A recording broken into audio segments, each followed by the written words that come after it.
Bonjour et bienvenue dans ce nouvel épisode du podcast AWS en français, épisode numéro 13 et le troisième de notre hors-série Reinvent Recap.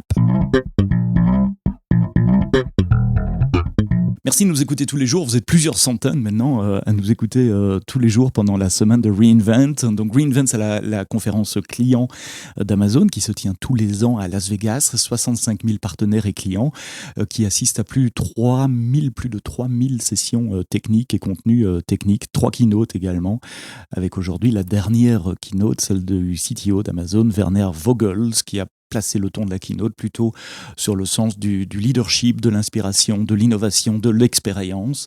Ce podcast, vous le savez, nous résumons les principales annonces des dernières 24 heures. Alors évidemment, au fur et à mesure qu'on avance dans la conférence, il y a un tout petit peu moins d'annonces. Le gros paquet, c'était pour lundi et mardi.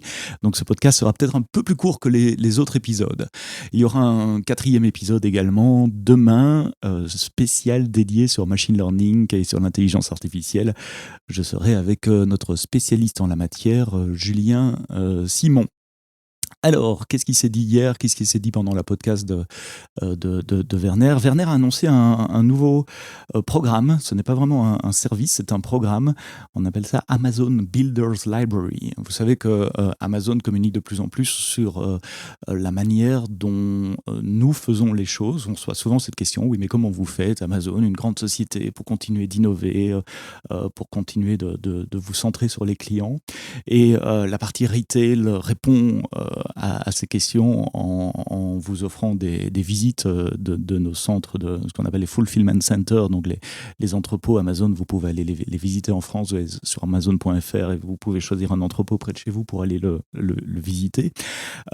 Sur AWS, on parle souvent de la culture d'innovation. C'est un sujet que j'aborde assez régulièrement dans des conférences, comment on travaille à partir d'un press release et puis on construit le produit après, comment on évite d'utiliser des présentations par slide, mais qu'on utilise plutôt des documents de 6 pages qu'on appelle des narratives, etc.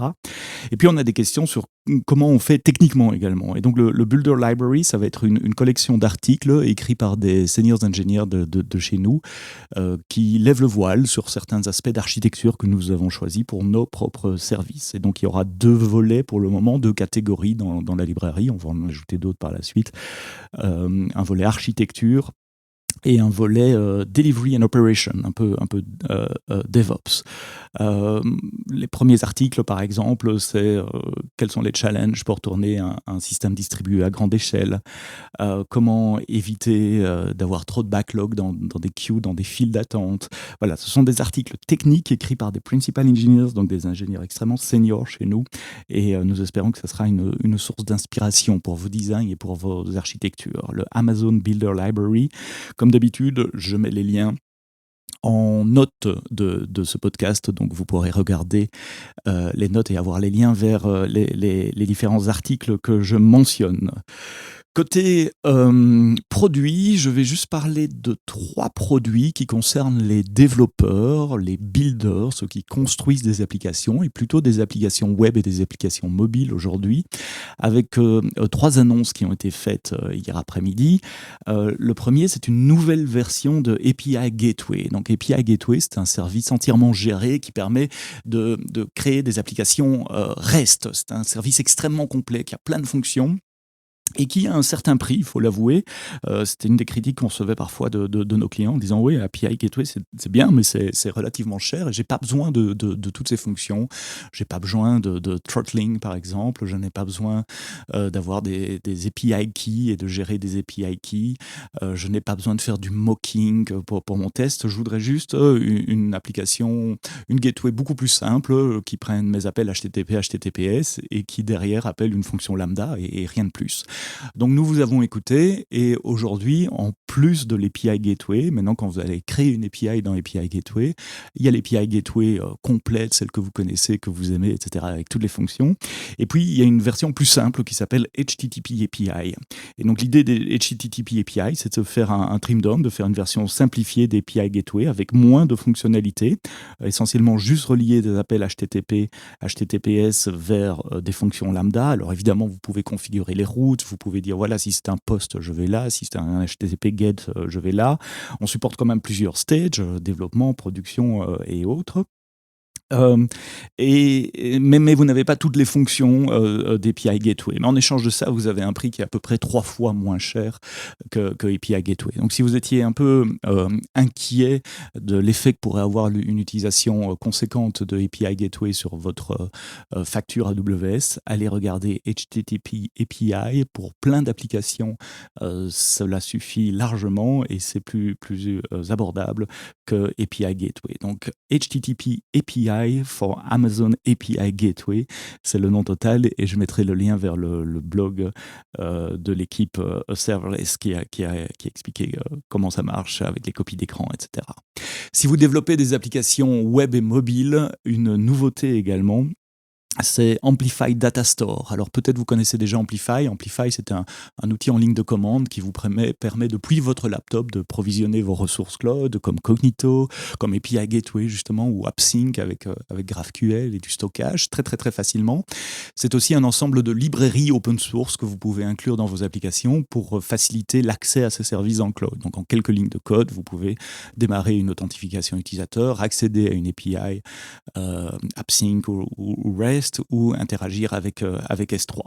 Aujourd'hui, on rajoute à Amplify un composant qui s'appelle Data Store. Alors Data Store, c'est un composant de stockage offline, donc c'est une petite base de données inclue dans les librairies JavaScript open source de Amplify qui tournera dans votre navigateur web ou sur votre portable iOS ou Android, qui permet pour vous développeurs simplement d'interagir avec le Data Store avec quelques API extrêmement simples, genre Save, Query, Observe pour être notifié des changements, etc., etc. Donc il y a 3 ou 4 opérations possibles sur le Data Store. Ce Data Store est offline, donc vous pouvez l'utiliser sans compte AWS et même sans connexion en réseau. Mais toute la mécanique sous le capot s'assure que ce Data Store va se synchroniser avec une API GraphQL en back-end et une base de données DynamoDB. Donc dès que vous avez de la connexion réseau, sur votre portable par exemple, automatiquement et transparent, sans qu'il y ait absolument rien à coder de votre côté, ce Data Store se synchronise au travers GraphQL. Donc en gros, on sérialise vos objets Swift, Java ou JavaScript pour les envoyer au travers d'HTTP GraphQL sur DynamoDB. Et ça marche dans les deux sens. Si quelqu'un d'autre qui utilise l'application fait une mutation, donc change les données via l'API sur le back-end, votre application va être notifiée, elle va recevoir une notification. Il y a tout un mécanisme de WebSocket sous le capot, mais qui est, encore une fois, tout à fait transparent. Vous devez juste nous donner la fonction qu'on doit appeler quand quelque chose change et votre callback sera appelé automatiquement. Donc ça permet vraiment de faire des interactions, des applications interactives qui supportent le offline et le online, et tout ça avec un nombre de lignes de code qui est incroyablement faible.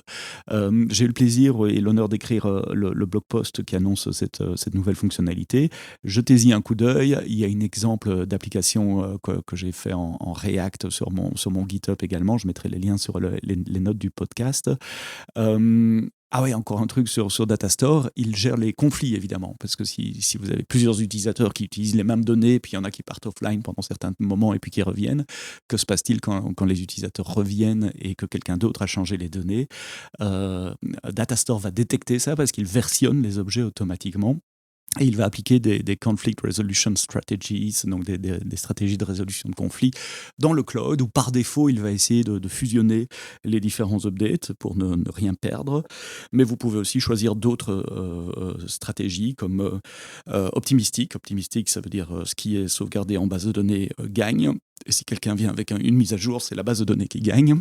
Et puis, il y a une autre option de résolution qui, elle, est custom, où vous devez nous fournir une fonction lambda qui va recevoir l'ancienne version, la nouvelle version, et c'est à vous d'écrire du code pour déterminer quelle est la bonne version à garder. Donc, gestion du offline, gestion du online, gestion des conflits dans le cloud également. Je vous invite à aller regarder Amplify Data Store. C'est disponible aujourd'hui pour vos applications web, iOS et Android. Et tant qu'on parle d'iOS et d'Android, et je vais terminer par là, On fournit des nouvelles librairies open source Amplify pour iOS native et pour Android native.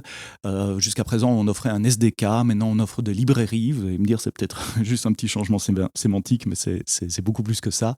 Un SDK, chez nous, c'est généré automatiquement et c'est juste un wrapper dans un langage de programmation au-dessus de nos API. Donc, on génère des SDK quasiment automatiquement sur base de définition des API. Donc, ça reste assez bas niveau, ça reste proche de l'API. Tandis qu'une librairie, ça fournit des services de plus haut niveau qui vous permet d'écrire moins de code pour arriver aux mêmes fonctionnalités. Et donc, à partir d'aujourd'hui, si vous développez avec AWS sur iOS ou sur Android, vous avez des fonctions de haut niveau pour accéder à GraphQL, pour accéder à vos API REST, pour accéder à S3, pour accéder à l'authentification, etc. C'est en preview pour le moment. Allez sur le site d'Amplify, c'est en open source et je vous mets le lien dans les notes de ce podcast. Vous aurez un workshop également qui sera disponible très bientôt, qui permettra de suivre des instructions step by step pour créer une application en utilisant cette nouvelle librairie. Voilà, c'était les principales annonces qui concernent les développeurs pour le 3e jour de reInvent. Merci d'avoir écouté cet épisode. Je vous rappelle qu'on va venir près de chez vous, si vous habitez en France ou tout près de la France, à Luxembourg et à Genève. On a une tournée d'une dizaine de dates où nous allons aller dans les meet-up le soir, à partir de 6 ou 7 heures le soir, après votre journée de travail, pour discuter de tout ça, pour faire des démos, pour vous montrer les nouveaux services dont on a parlé dans tous les épisodes de ce podcast recap hors série reInvent. Les dates de la tournée sont également sur notre site web et également dans les notes de ce podcast. Merci de nous avoir écoutés. À demain pour le prochain et dernier épisode reInvent sur l'intelligence artificielle et le machine learning. D'ici là, quoi que vous codiez, codez-le bien.